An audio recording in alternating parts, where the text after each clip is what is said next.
Hello, welcome back to my channel. Thank you for joining me and no one around, but you know.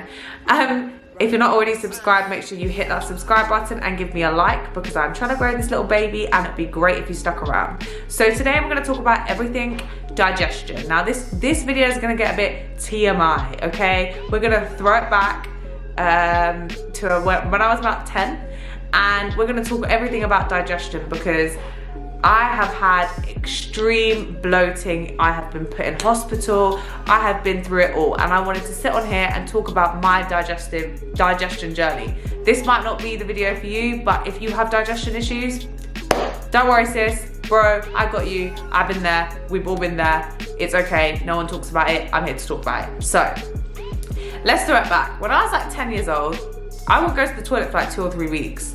And like, that's not okay. And I was like that for like maybe like 9 years. And I thought it was regular.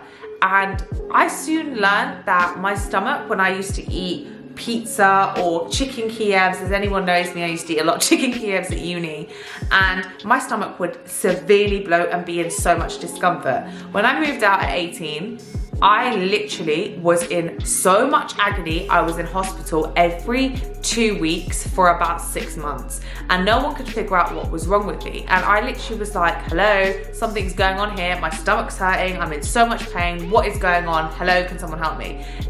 Hospitals were great, but they literally were just pumping me with codeine phosphorate, anything painkiller, relieve the pain, but no one was finding the real problem, okay?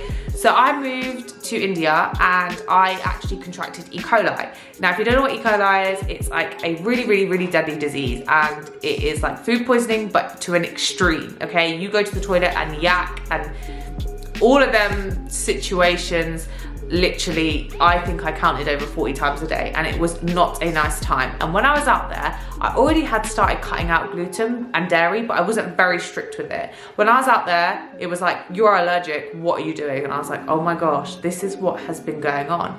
I literally went through so many digestion issues growing up, it was a joke. I was in hospital, obviously with my thyroid, but no one ever picked up on these digestion issues. Now, for the last 5 years, touch wood, I have found what has worked for me. Number 1, get yourself aloe vera by Body Shop. Oh my gosh, take it day, night, you can take it up to 3 times a day. When I know that I have off-plan days, like for example Christmas, I will take it a day before, and I will also take it the morning of and the evening, and it just helps everything flow nicely in your body and you do not feel as much discomfort, okay? Number 2, get yourself some digestive, okay Jasmine, digestive enzymes. Oh my gosh, by bulk powders, they are, let me just get them for you, because I always have spare ones, because I don't. A few moments later. Right, we're back. So this aloe vera, Holland and Barrett, I use the cranberry one, but the normal one, the non-flavored one, is just as good. This one, phenomenal. Take this day and night. Then take your digestive enzymes. Now I take the bulk powders ones, and they come in a pack of 270. I have taken them for years. I have 5 meals a day. I take them with meals 2, 3, and 4. I don't take them with meal 1 and 5 because I feel like I don't really need it, but I am probably gonna start now. I'm in prep to help it all go on.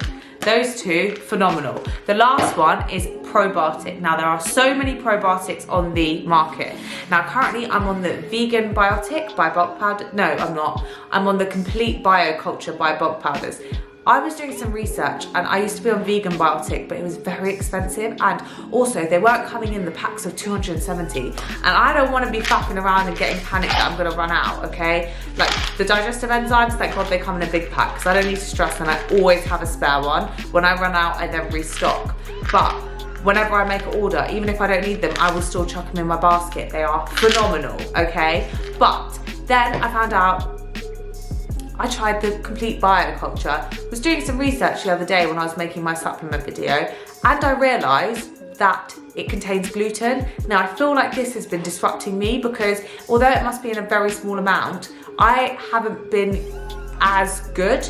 So I have actually ordered the vegan biotic again, and that one works very well. That let me explain something about prebiotics. You have probiotics and prebiotics. They are live cultures in your gut which help you go to the toilet. Now, obviously, some people are very blessed. They go to the toilet 2-3 times a day. If they eat dodgy food, they just go to the toilet. Not all of us are lucky like that. And I actually believe that the gut is so important that people just neglect it. And after all my research, you need to heal your gut. If you were years of takeaways, yes. If you were years of processed foods, yes. You need to heal that gut. And to heal that gut, you need to make sure you're looking after it. You can take probiotics in formulas like kombucha.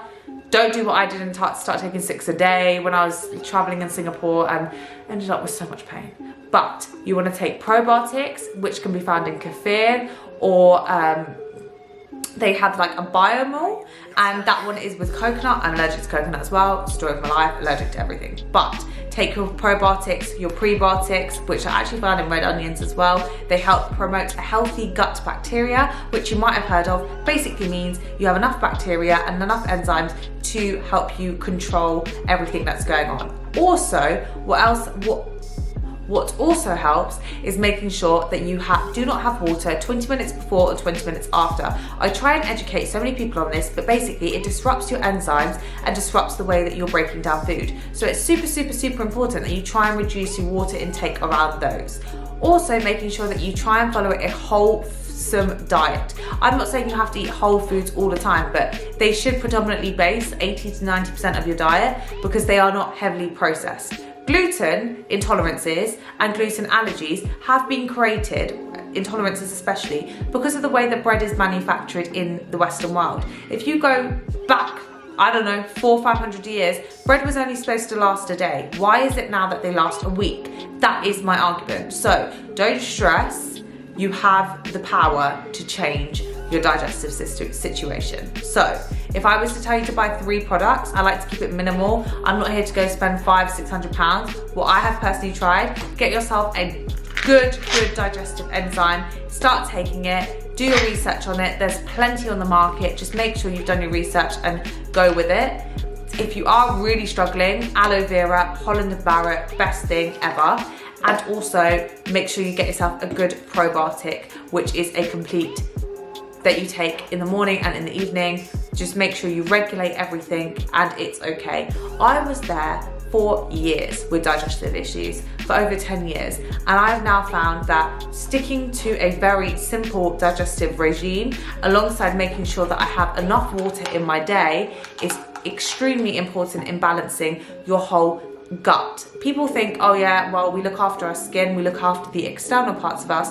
We also need to make sure that we are looking after the inside of us as well, and that is very important. Digestive issues, there aren't a lot of girls that will be talking about it on YouTube, but I know that if I found a video like this, I'd be like, okay, cool, I could kind of cut out that process, I can kind of cut out this, I can kind of cut out that, I can replace this. If you do feel like you have an allergy or an intolerance, make sure that you are going to see a doctor. In this country, it seems very much you have to be eating that food for them to test their allergies. So if you eat a lot of gluten but you feel very, very lethargic, tired afterwards, I always recommend people go get a gluten test. I'm a big believer in you should know your body, so you should know how your body reacts to food. If you don't feel energetic or, you know, like you've eaten or satiated after you've eaten, you're not eating either the right amount or the right foods. So it's very important to get that balance right. I think also it's extremely important to be aware of how food makes you feel. I'm not saying you don't have to sit there and eat chocolate. I eat chocolate every day, but making sure you know how that makes you feel and how your body responds to certain foods. I know with broccoli, and yeah, broccoli especially, if I don't cook it, boil it a little bit extra, I get a bit of bloating. That's normal. Christopher's vegetables, which are spinach, broccoli, things like that, they are going to make you bloat. So it's really important that you strip it back and you know what you're eating and how that's making your body feel, because in the long term, you will thank me for this. If you have any questions related to digestion, leave them in a comment down below. I hope you found this video useful. Make sure you're subscribed and give me a like. If you want to see any more videos around anything health related, let me know and I can film it for sure. Definitely been through my fair share of life experiences. Put my hands up there with the digestion. This video could literally be for no one or for so many people and can help you, but that is my mission. So thank you so much for watching. I will definitely see you next time.